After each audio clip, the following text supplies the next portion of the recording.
ಭಾರತ ಕಾಂಗ್ರೆಸ್ ಪಕ್ಷದಿಂದ ದಾವಣಗೆರೆ ಮತ್ತು ಬಾಗಲಕೋಟೆ ಉಪಚುನಾವಣೆಗೆ ಅಭ್ಯರ್ಥಿಗಳನ್ನು ಪ್ರಕಟಣೆ ಮಾಡಿದ್ದಾರೆ. ಬಹಳ ಕಠಿಣವಾದಂಥ ತೀರ್ಮಾನ. ಯಾಕೆಂದರೆ ಎರಡೂ ಸೀಟ್ಗಳು ಕಾಂಗ್ರೆಸ್ ಪಕ್ಷ ಗೆದ್ದಿದ್ದು. ಈ ಬಾರಿಯೂ ಕೂಡ ನಾವು ಗೆದ್ದಲೇಬೇಕಾದಂಥ ಪರಿಸ್ಥಿತಿ. ಈ ಸಂದರ್ಭದಲ್ಲಿ ಒಂದು ಕಡೆ ಎರಡೂ ಕ್ಷೇತ್ರದಲ್ಲಿ ಕುಟುಂಬದವರು ಕೇಳ್ತಾ ಇದ್ದದ್ದು, ಮತ್ತು ಇನ್ನೊಂದು ಕಡೆ ಕಾರ್ಯಕರ್ತರು ಬೇರೆ ಅಭ್ಯರ್ಥಿಗೆ ಕೊಡಬೇಕು ಅಂತೇಳಿ ಒತ್ತಾಯ ಮಾಡ್ತಾ ಇದ್ದಿದ್ದು.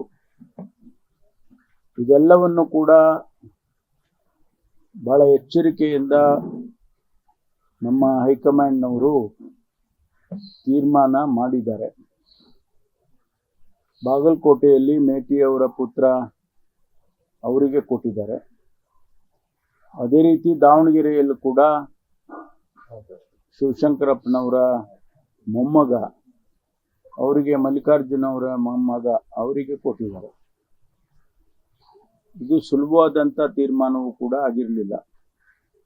ಆದರೆ ಹೈಕಮಾಂಡ್ನವರು ಮಾಡಿರೋದ್ರಿಂದ ನಾವೆಲ್ಲ ಮುಖಂಡರುಗಳು, ಕಾರ್ಯಕರ್ತರು ಕೆಲಸ ಮಾಡಿ ಅವರಿಬ್ಬರನ್ನು ಕೂಡ ಗೆಲ್ಲಿಸ್ತಕ್ಕಂಥ ಕೆಲಸ ಮಾಡಬೇಕಾಗುತ್ತೆ.